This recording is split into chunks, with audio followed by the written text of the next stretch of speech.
i'r gwlsyniad Tiddawi.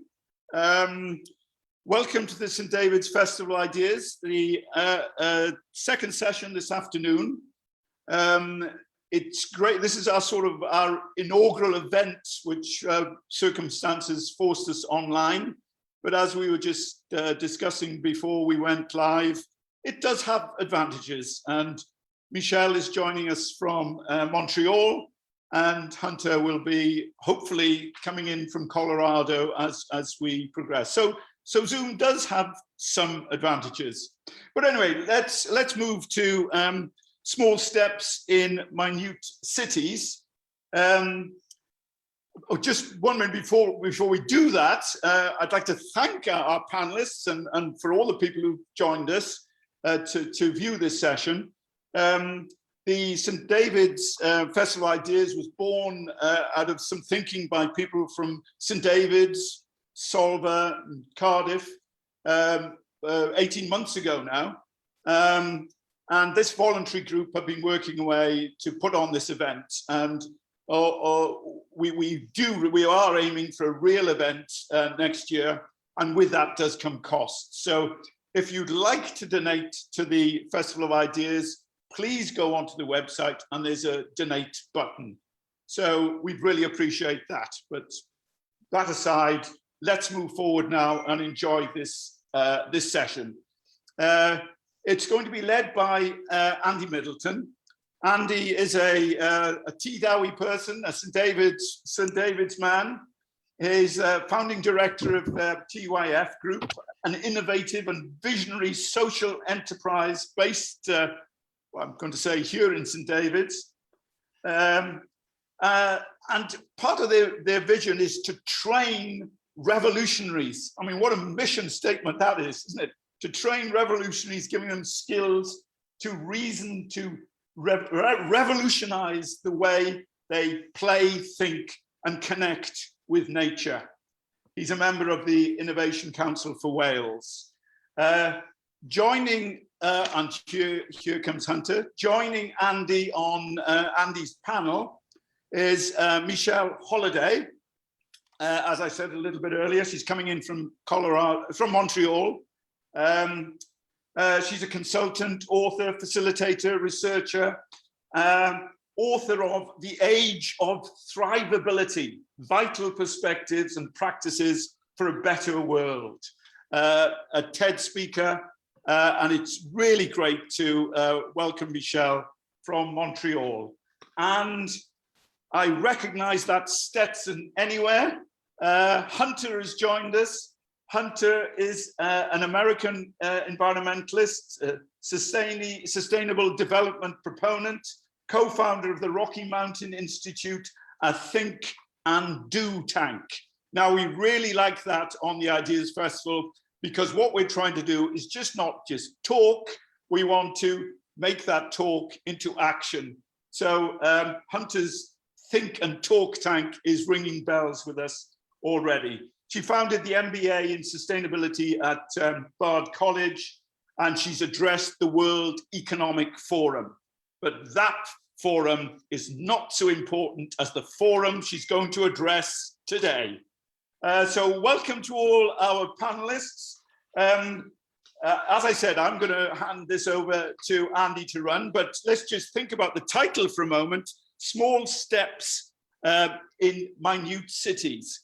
It's really good because this picks up on a thread that Sarah, the Dean of St David's, introduced us to right at the beginning of this festival about small steps, incremental change, which were the words, the credo of St David.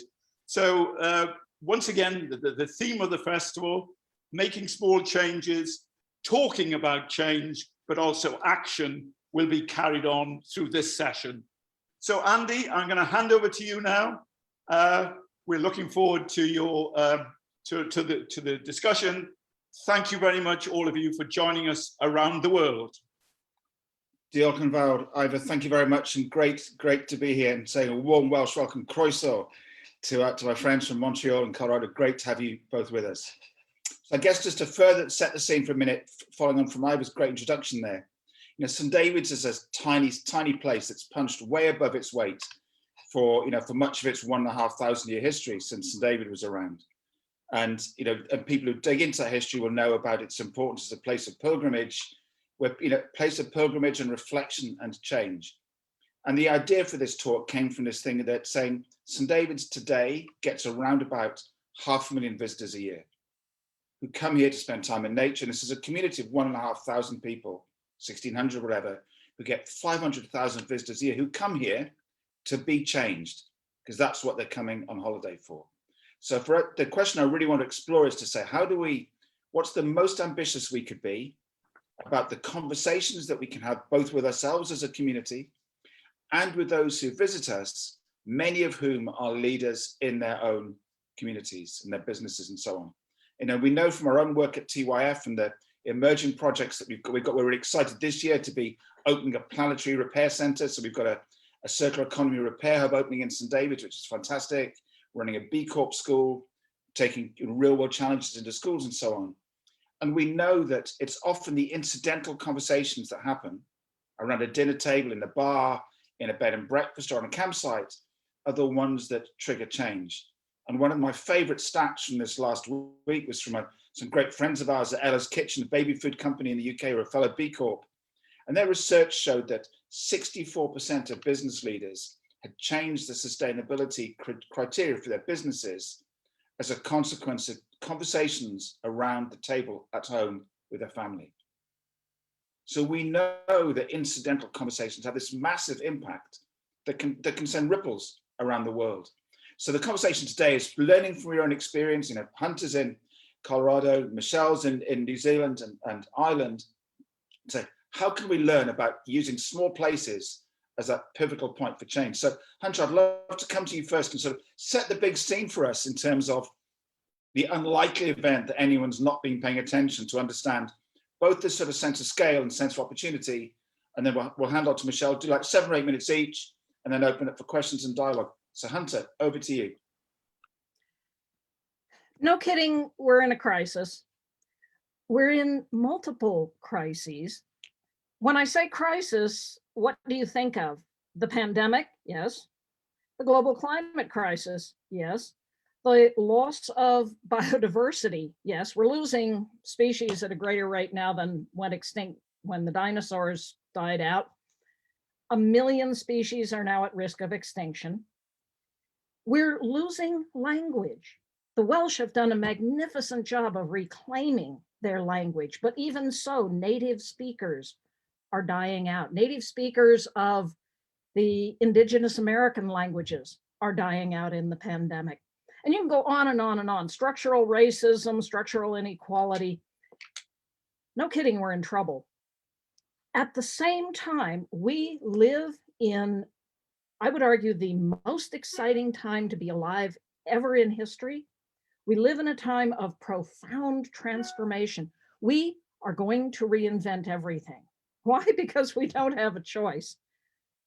Business as usual, all of the science points to collapse, ecosystem collapse, economic collapse, societal collapse. Don't do this because it will put you in a very bad mood, but you can Google near-term human extinction and find what purports to be science saying that humans go extinct within the next decade.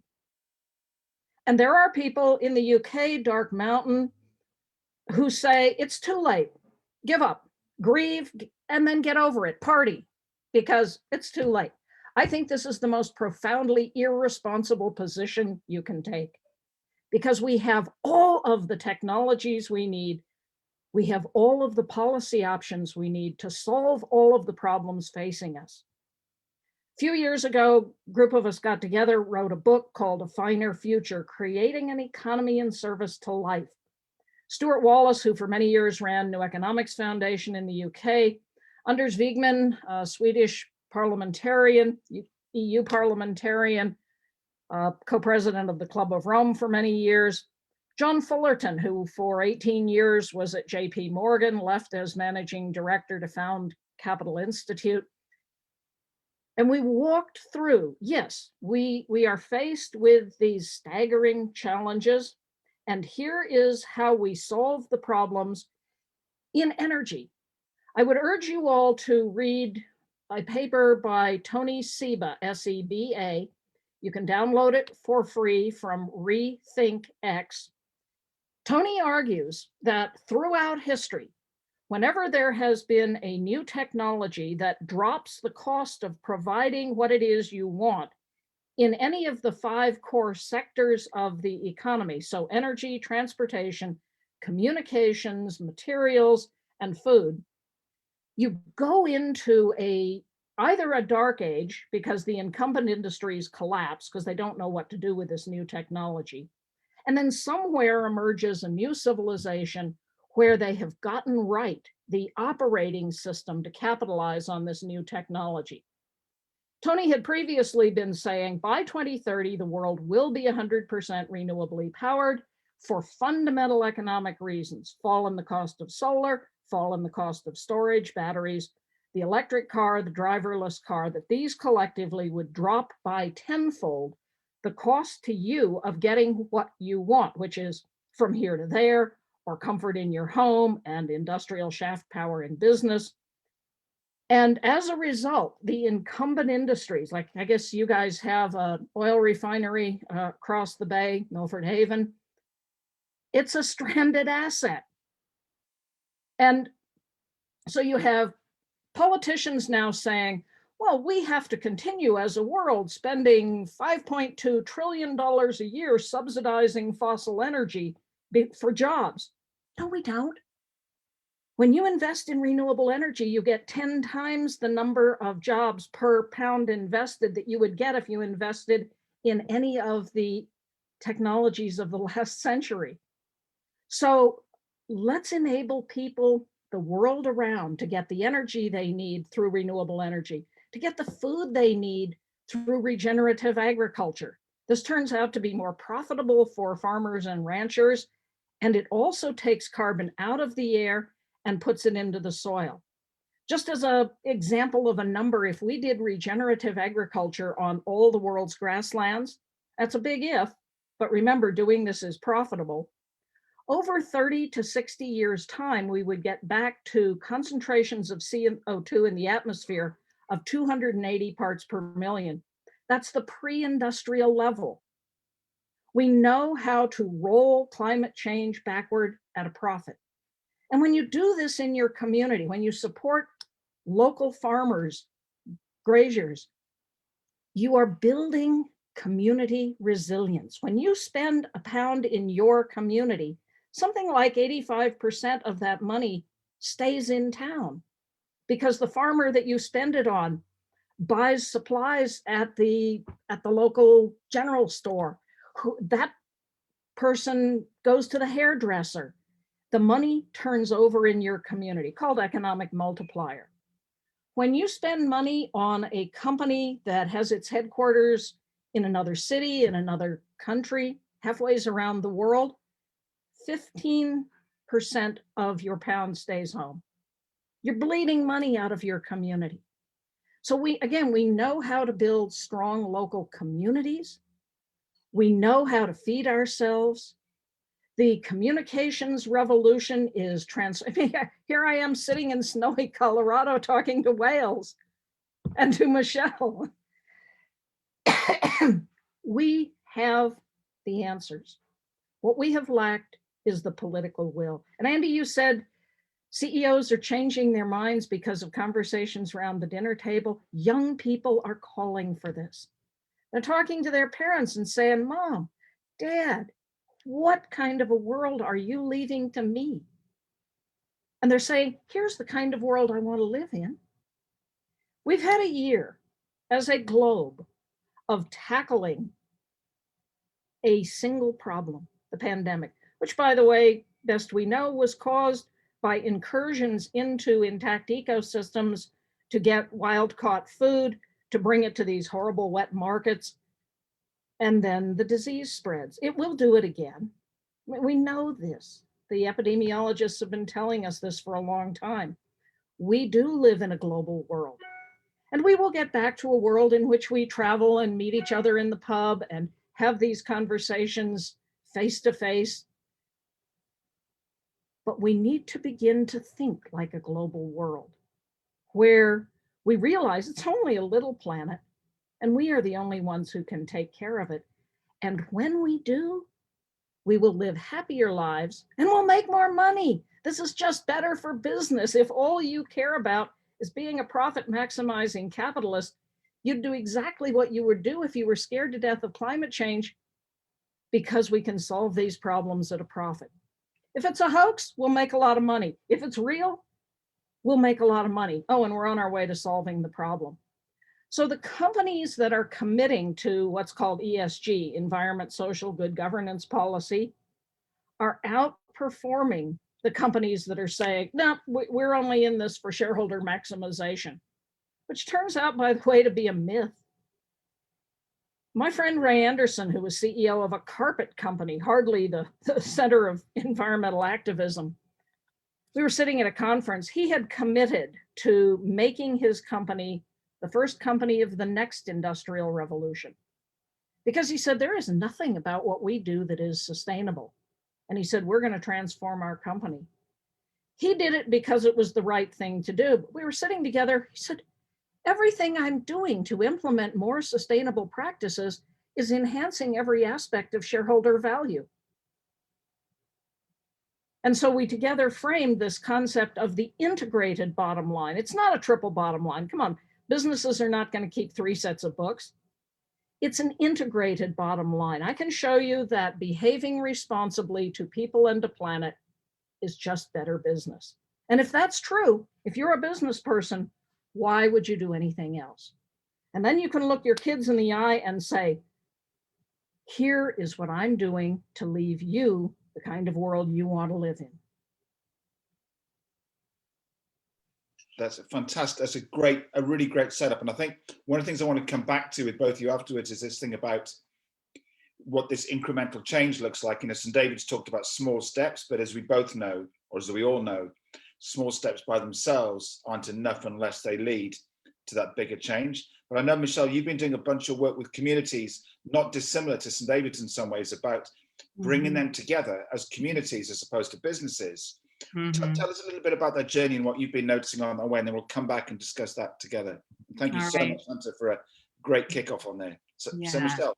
Thank you. Yes. So I've been on maybe a parallel journey to Hunter's. For the past 20 years, I have focused on inviting people into that finer future that is the title of Hunter's book, and being in service to life.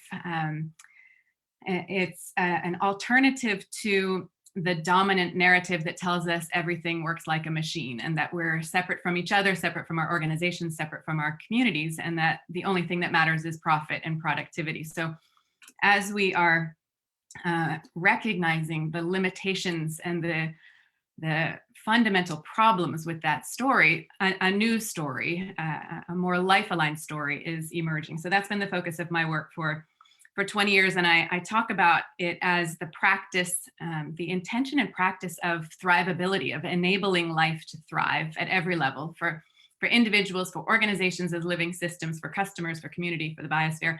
I also sometimes talk about it as regeneration. This is a word that's more and more well-known.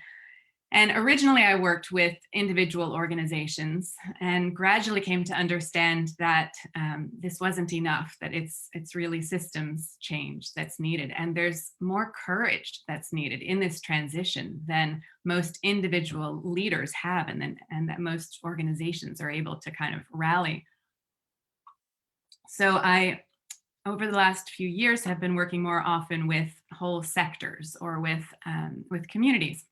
So I work with farmers in the transition from industrial agriculture to regenerative agriculture. And this is a shift in the narrative and the story, from seeing ourselves as the mechanics and the engineers who control what happens in the soil and grow the plants, to understand that we're working with life. And we might even say that we're hosting the life of the soil, connecting back to kind of the role of St. David's as hosting all of these people.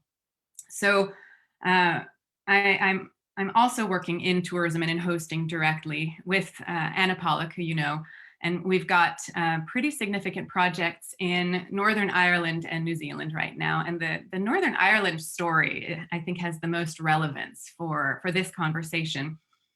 And that statistic that you shared in particular, I really love that observation that so many, was it 64%, you said, some percentage that's significant of CEOs changed their behavior, introduced more sustainability initiatives after having a conversation at home about sustainability. So for me, that points to the importance of conversation, and not just any conversation, but conversations where we're able to show up wholehearted, whole-bodied, whole citizened. And there are few places in society today where we are able to show up in that way, because the dominant mechanistic story tells us that's not appropriate, that we're really only invited to show up in our organizations and in our economic contexts as profit maximizers and productivity maximizers. So the few places where we can have that conversation are at home and on holiday, when we can show up as whole human beings. And that isn't to say that when we're on holiday, we talk about sustainability, but we're able to rediscover the sort of forgotten facets of our humanity.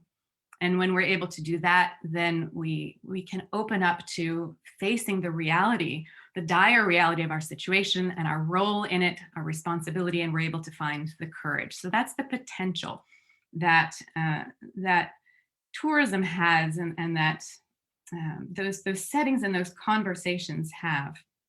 So to me, it's vitally important that we get back to that aspect of hosting, and in fact that we move away from the language and concept of tourism, if that sector is to play this vital role.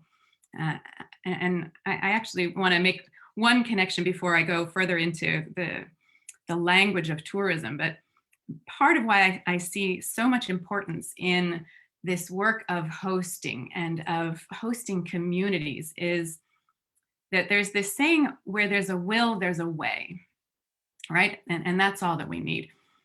But if we look at what we've done in sustainability so far, we would have to conclude that there isn't the will, because we haven't found the way, at least to the degree that we need to, right? So we're just stuck, apparently. But I think the more complete version of that saying is where there's a narrative that's aligned with what's needed, where there's a narrative that tells us it makes sense to care for our place and for each other, and where there's a community that's aligned around that narrative of care for place and each other, then can find the will and we can find the way. And it's at home and it's in true hosting experiences that we start to discover that bigger narrative of aliveness and an invitation to care for place and each other, and a community that can support that, the action that follows from it, the way. So tourism has the potential to offer that, but it needs to kind of have a reckoning and a return to its origins of hosting. We might kind of argue that hosting is the true oldest profession in the world. You know, that's kind of my belief. But tourism is pretty young as an industry. It's just a few decades old, younger than I am, in its kind of commodification and mechanization. So it's only in the last few decades that we transitioned from being visitors and guests and grateful pilgrims to being greedy and demanding and extractive consumers. You know, that any of this language of positioning us as tourists and consumers showing up with our demands. And it's only in the last few decades that our hosting communities became so commodified and mined, even, you know, that there was this extraction of value. And we told ourselves that conveyor belt of tourism was really vital to the survival of our communities. But when we look at the net benefit, at the full costs, and at the extraction of the money that doesn't stay in the communities, then it really isn't working well for those local communities. So if we can return to the vocation of hosting, then we have the opportunity to have these vital conversations. And that's where small communities like St. David's and like the communities I'm working with in Northern Ireland really play a vital role, because more often they haven't bought into the full mechanistic story of consumers and tourists and extraction of value.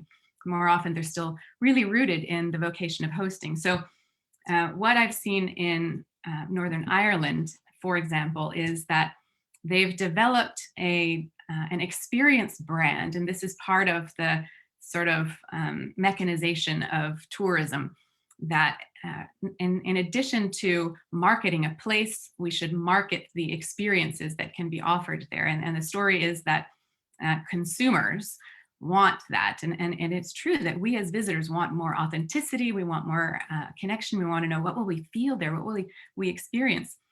So the Tourism Northern Ireland developed a whole body of research to understand, what is the experience? What are the local hosts offering, and what makes it special and different? And they hired the top national poet of Northern Ireland, the top fine artist painter, the top filmmaker, and all together they came up with this fabulous narrative around embracing and awakening the giant spirit of Northern Ireland. And it's like nothing I've ever seen. It's such a compelling story.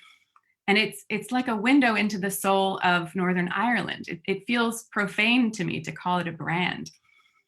So this expression of who we are, this narrative and this story, then comes with guidelines about how local hosts can bring it to life. And it says things like, make sure it's a two-way conversation with your visitor.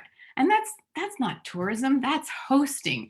That's something really human and connected. So I find they're setting such a beautiful example, and they say things very humbly, like we're 30 or 40 years behind the rest of the tourism industry because of the Troubles, because of the Civil War. We've got to catch up. And I'm saying to them, stay right where you are. You're where the world is circling back to, trying to find its way to something more authentic and real and meaningful and transformative. So it doesn't mean that we can't get organized and we can't be professional. It just means that there's a real need to keep that whole vocation of hosting at the core. And I've got just a story or two, if I have time, of what that looks like. I was on a call with a group of local hosts last week. One of them was a woman who runs a hotel in a village called Portaferry. And she was talking about how she had to furlough her employees during the pandemic. But so she recently reached out to one of them just to check in, and learned that woman was suffering some mental health challenges from the stress of it all. And Mary is the hotel owner's name. And she said that she thought, maybe I'm being a bad boss. I need to reach out to my employees and check on them. And in fact, maybe the whole community is struggling. And the media paints a picture that all of the local businesses are going under. But in fact, we're doing just fine. We're going to make it. And so out of concern for the community, she organized a local walk, and socially distanced and safe. But it was hosting. It wasn't tourism, but it was hospitality. It was caring for place and for each other. And because of that sort of thing, that sort of taking care of each other, there was another man on the call, Stephen, who led a local initiative to revitalize an abbey that had closed. And there was just kind of local passion. There was local connection and relationships, so that they could get together and say, what if we could offer tours? And he said, at first we weren't sure there was even 10 minutes of story to tell on the tour. And he said, but now we're 3 years in, and we struggle to get the whole story in under 90 minutes. And now we've got 10,000 people a year who come through. And he just came alive in telling the story, not because of 10,000 people, but because something came alive in him and in the abbey and in the community. So all So of that to say, yes. so what I'd love to do, I guess, is, and I Yes. think that one of the phrases that you used there about, where there's a will, there's a way isn't enough, but where there's a narrative, Yes. that there is. And one of the stories that we tell people in Wales Transition Lab, which is this kind of country scale discussion we've got about food, farming and health, is imagining that everyone is inside a giant plexiglass ball that's rolling towards the edge of the cliff. And inside that plexiglass ball are lots of other smaller balls. And everyone can see the cliff. They don't want to go over it, but they cannot for the life of them organize themselves to move left or right to change the course of that. And I guess what I'd love to hear from you both is to say, what are the steps that what's the learning, I guess, that you've acquired on your journeys about how to engage people in aligning with that narrative? And both your work in Colorado, Hunter, what have you learned from the process of bringing together the whole system? Because I understand you've been working with like the governor of Colorado, a load of businesses. What have you learned about bringing them together that we might apply here in St. David's about being that kind of pivotal place where people host and meet in a different way? In Colorado, we launched what we're calling the Colorado Regenerative Recovery Coalition. Regenerativeness is very different than sustainability. Sustainability, you just take the word, is the ability to go on. Regenerative business, regenerative economics, regenerative agriculture leaves whatever it is that it's working with better than it was before through everything that it's doing. So here in Colorado and in the United States, we are going to spend, well, we just passed $1.9 trillion in COVID relief. In the UK, the projections are you're going to spend 400 billion by 2022. So short term, there is going to be a lot of money. How is it going to get spent? The incumbent industries will demand that it be spent to keep them alive. Is that really the future you want? So we said in Colorado, why don't we pull together the governor's office, the various agencies, the business community, citizens, people, and say, what would a regenerative economy be? The first thing, here in Colorado, we have this myth that we're an extractive industry state, oil, gas, timber, mining, and that was our history. I assigned a researcher to say, what is the economy of today? And it turns out we're not an extractive industry state. Oil and gas gives us about 40,000 jobs pre-pandemic. Clean energy, 69,000. Craft brewing is about as big as oil and gas. Arts and culture are 3 times oil and gas. Outdoor industries, enjoying nature, 6 times oil and gas, 4 times all extractive industries. So the reality of Colorado's economy is that we are already transitioning to become a more regenerative economy. So I went to the governor and said, why don't you declare that as an aspiration? So why doesn't St. David's declare an aspiration? We are a regenerative community. And as Michelle said, this word is gaining adherence the world around. Just naming it would be an attractant. And then you have to ask yourself, what does that mean? How do we ensure that everyone in the community is thriving? How do we ensure that we know where our energy, our water, our food, our housing, our healthcare, sanitation, transportation are coming from, and provide them as much as we can for ourselves? Now, when you do that, one, you build resilience so that if tourism goes away, you're still okay. You're getting your necessities and creating jobs at every step along the way. When the visitors come, you have an authentic story to tell them. And this is what travelers want. We'll go back to traveling. I've had my 2 vaccinations and I've already booked a trip. Humans love to see other places, other people, other things. When they travel, though, they don't want the predictable that they have at home. They could get that at home. They want something new. They want something authentic. They want an experience. So you may look at your little village and say, what's special about us? What's special is you're not my little village. You're someone else's village, and I want to hear about it. And I want to know what it's like to live there. I want to feel that. So everything that you can do to be authentic, to be yourself, and then to put that on offer in ways that enhance who you are. So don't prostitute yourself for the dollars that tourists would bring. As Michelle says, be a host, helping the visitor to live a little piece of your life in a way that makes your life better. That's a lovely start point, I think, and a bridge to Michelle. I suppose one of the things that we've noticed as well is the importance of kind of lifting people's capacity to have bigger conversations. There's a piece about kind of ecological literacy that if you want to be authentic, you need to know what the scale of challenges that we're facing. And I think one of the discussions I think that's often circulating in the space is about that relationship between incremental change and the system change that we need to affect, potentially through the conversations we have, but that wider piece. So how are you weaving the kind of the sense of responding to the global challenge, Michelle, into the kind of more nuanced change that individual tour operators might be making, etc., so that as a city with 500,000 visitors who have way bigger impact than we do as a city, how do you make sure that those small changes really count without taking away from the reason that people came to visit us in the first place?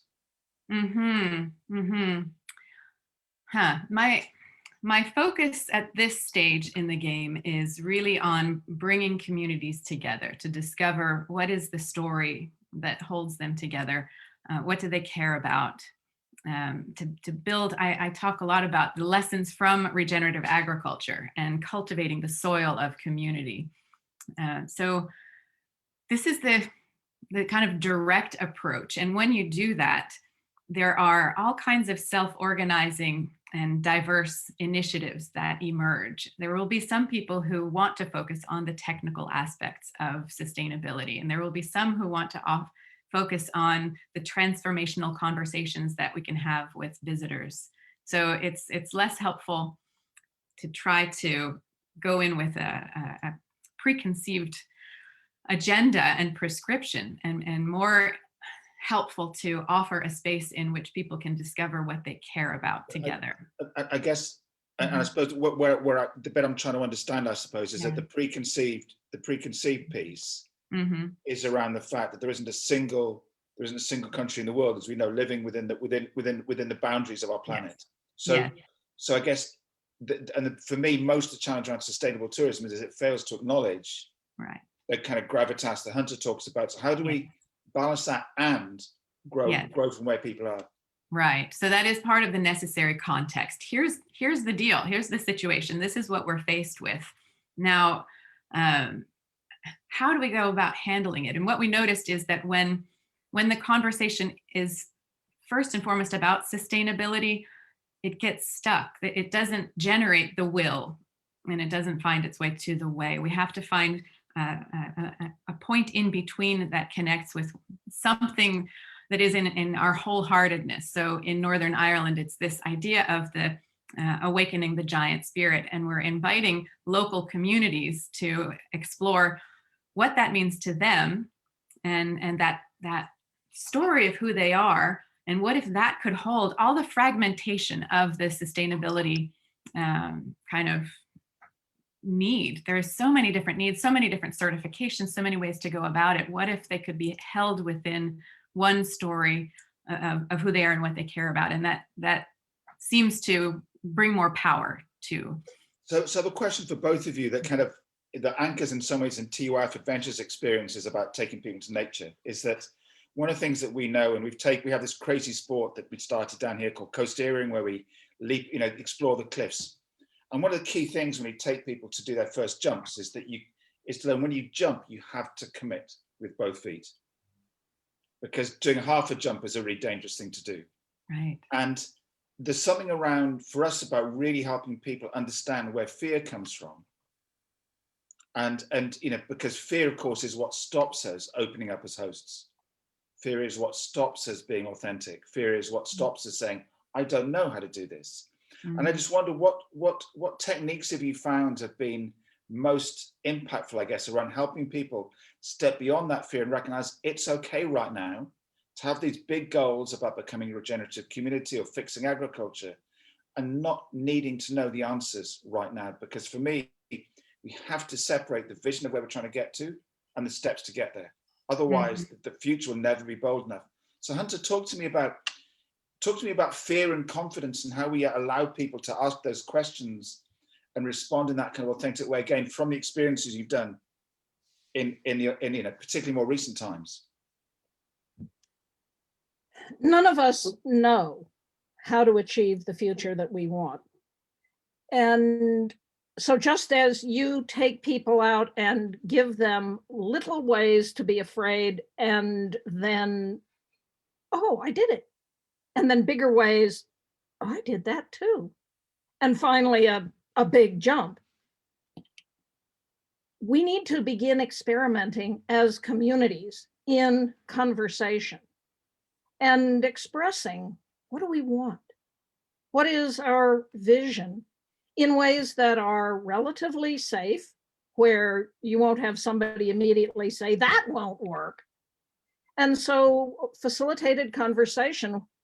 I work with a man named Tom Chi, who's, among other things, the inventor of the Google Glass and the Google car. He works with very large corporations, helping them innovate. And the first thing he says is, when you're doing this, quantity over quality. You can evaluate later on, get the ideas out there. And he keeps saying, be wild and crazy. I ran a scenario planning exercise for a little company, just an ordinary little startup company. And in scenario planning, you just throw out what could happen. Don't evaluate it, just what could happen. They came out with some pretty pedestrian thoughts about the future. And I said, guys, get a little wild and crazy. This was in November of 2019. No, 2020. Yeah, November 2020. I said, what if there were a pandemic? I didn't think there was going to be a pandemic, but what if? They get a lot of their material from China. A month later, we start hearing about this pneumonia in China that's spreading. And the CEO said, what was it Hunter said? And started watching the news. And as it became clear that this sucker was spreading, she laid in all the material she needed to have. The company's up 44% year on year, simply because she listened to a little wild and crazy speculation. And they built some scenarios, and scenarios are just stories. They're not what's going to happen. They're not even predictions of what's going to happen. They're alternative, mutually inconsistent stories that inform your thinking. So what are the stories of the future of your community? What might it be? Be a little wild and crazy. Take a little jump that enables you to then take a big jump and land somewhere you never thought you could be and go, I did it. So that's a great example there, Hunter. And Tom is one of my favorite thinkers. And as you know, he does this thing around this idea on rapid prototyping, and saying, how long did it take to go from the idea of Google Glass to making the first prototype? And most people are really smart will go, I don't know, 3 months, 4 weeks, whatever. And his answer is 45 minutes. Yeah. And I think so. I guess a question for you, Michelle, is to say that it's really easy to go, well, we'll do a research piece and we'll spend a year thinking about what regenerative tourism, what hosting might look like for St. David's.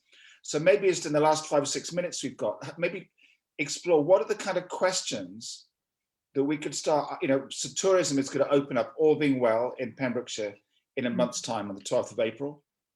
And so what are the kind of questions that we could be having right now about what that different future could look like? So give us some ideas of the questions that we could take away from this workshop and start to really think what that kind of hosting a different experience for a different purpose might look like. Mm-hmm. Well, first, it's important to be in it together in community. So this is the most important thing. Otherwise, it is too scary. So back to your question about fear, we really need to be in this with each other. and in the spirit of learning, of prototyping, experimenting, and learning. That's life's natural orientation. And then what kinds of questions, what kinds of conversations? I would start with, what is our story now? Who are we now? What is the story we're bringing forward, and what's the story we'd like to live into next? Not carrying forward the assumption that it has to carry on in the same way that it has. And I'm hearing a lot more people question the patterns of tourism in particular. So what is the conversation and the relationship that we would love to have with visitors and with each other? And how could we be nourished in the process? So there's a question of wholeness. And within that, how could we invite each person in our community to share their gifts and be nourished in the process? And what will it take to build our relationships ever stronger? So kind of focus on those.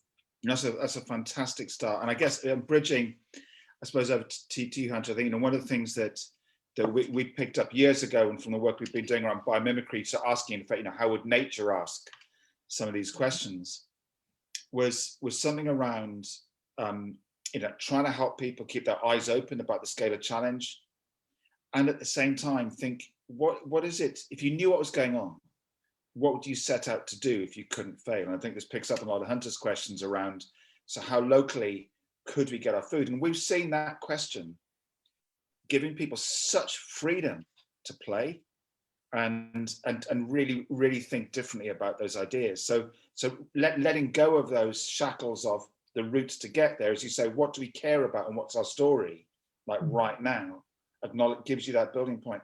So Hunter, what are the kind of questions again that you might leave us with to and we can pick up on hopefully at a future time, with to see how we're getting on? What are the kind of questions about changing that conversation?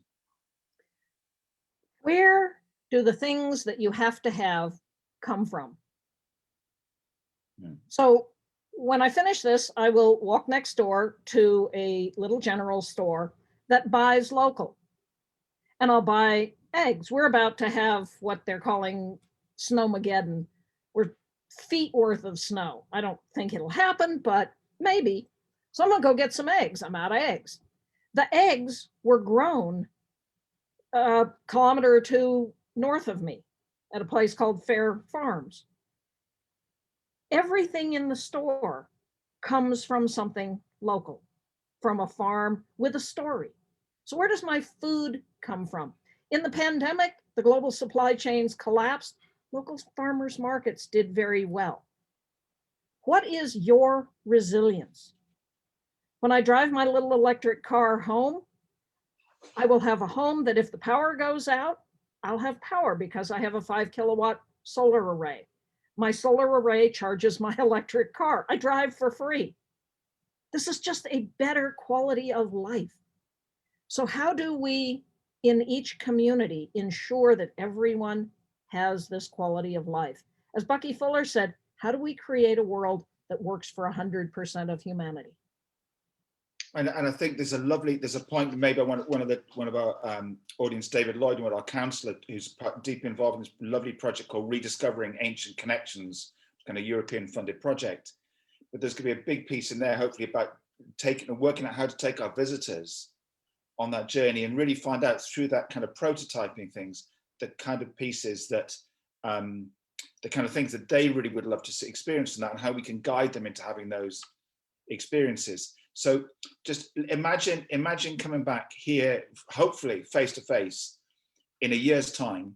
Well, give me just one to close. Give me one thing that you would think this has really indicated that things have started to change. Wish list, 10 out of 10 aspiration. Your own local whiskey. That sounds like a good I start. would love to sit in the pub and drink James, David's that's not so far away. That's a great one, Hunter. And from you, Michelle, I wish to come back in a year's time. What would you see? Oh boy, that the word tourism has been eradicated from the vocabulary, and it's all about hosting and community.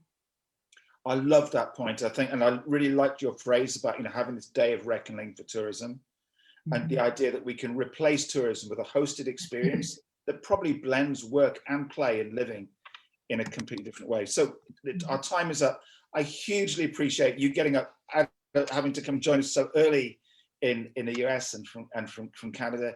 It's been an absolute pleasure to have you with us, and I really hope that down the line, even if it's not through the event, that we will have a chance to host you in St David's for some real conversations. Diolch yn fawr iawn. Thank you both very much. Safe onward journey. Thank you, Andy. Adios all. Bye, Okay. Hunter.